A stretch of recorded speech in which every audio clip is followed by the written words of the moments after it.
Anton Scorro, FisttaCuff Radio 5, grappling with the newest man making waves at ADCC, Haisam. Brother, I got to know, how does it feel to be a part of such an event and obviously come out here and make such a explosion? Man, it feels really special to be part of ADCC. It's been my dream since I started grappling, since I was a white blue belt, and to finally get the opportunity to be on there and to display the performance I did yesterday, man. It's a surreal feeling, and it's a nice high that I'm craving again. I want to get it again. Well, you're going to have to wait 2 years, I think. But the best part is now being here and obviously making such an explosion, everyone knows your name. I think just in the last 2 minutes while we were standing here, we had some girls come up, want to take pictures. Everybody's waving. Everyone's saying, great job. How does it feel? Hey, it feels crazy. I came into, coming from Detroit, getting to Vegas, just a regular guy working the strip, trying to make weight and all that stuff. And, after yesterday, I was working through the strip. People recognizing me, calling me, coming for pictures. Man, I spent like 20 minutes over there, and you can see it right now. I guess it's all come with it. When you work really hard and you get to that level. I didn't think it was gonna happen that fast, and man, it was just a surreal feeling. Like the reaction from the crowd was, to be honest, it was like an overwhelming feeling, like an out-of-body experience for me.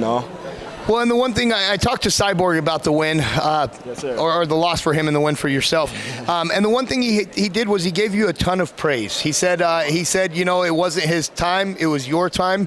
He said he was very proud of you, that it was an amazing performance, and you did exactly what you needed to do. Yes, sir. How does it feel to know that legends are showing you the respect as well?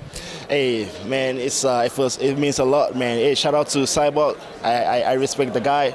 Man, he's been competing at the highest level when I first stepped on the mat. And to finally share the mat with him, it was like unreal experience, and I wanted to take the fight to him.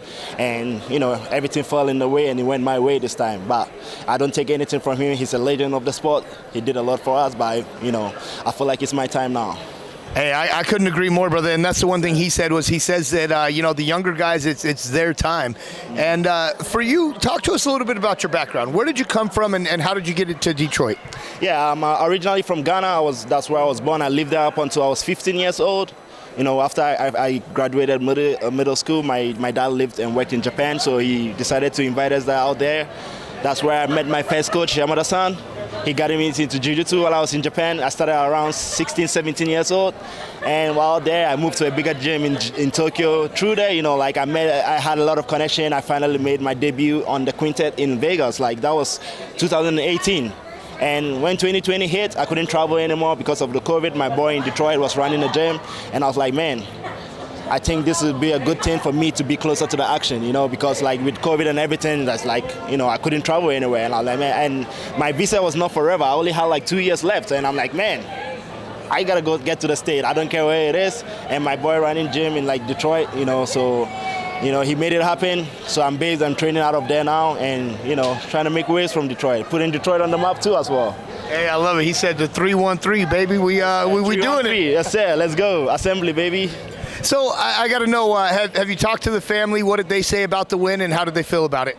Man, my mom, she's always super worried, when I'm competing. But hey, she was going crazy when she called. She's like, man, she's always worried. Are you okay? I'm like, yeah, I'm okay. You should worry about the other guys type of thing, But hey, the family's proud. My whole team in Tokyo, everybody, man. I had to log out put on my phone on airplane mode because it hasn't stopped.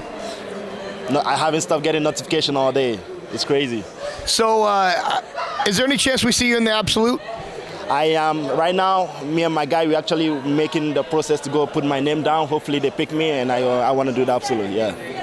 I'm going to go talk to Mo, who we've got to get you in the absolute. There's no question. Yes, sir. Yes, sir. Let's make it happen. I love it. Haisam, what's next for you after ADCC? Are we going to see you start competing at events like Who's Number One?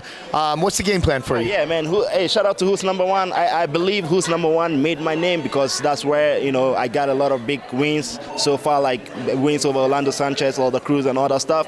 And for sure, yeah, I'm looking forward for the call. And I think I have EBI absolutes next after this, so man, I just gonna keep going and trying to keep the momentum, I love it. So Haisam, obviously this being your first ADCC and this being the biggest ADCC ever, How does it feel to know that moving forward, it's only going to get better? Hey, that's right. That's one thing, you know, not knowing or not having the experience is the one thing that's like, oh my God, am I ready? Am I good enough? But after yesterday, it's like a whole different type of confidence, you know. And man, it didn't happen this weekend, maybe the absolute, but I'm going to get a medal soon. I love it. All right, Haisam, before I let you go, is there anything you want to say to your fans or anyone out there? Hey, shout out to everybody, my new fans, man. It's Haisam Rida. I appreciate the love. I've been doing this for a long time, and that's what I do, put on a show for the fans, you know. Anton Scoro, FisttaCuff Radio, 5 Grappling, and Haisam. I love that. My God. Thank you, brother.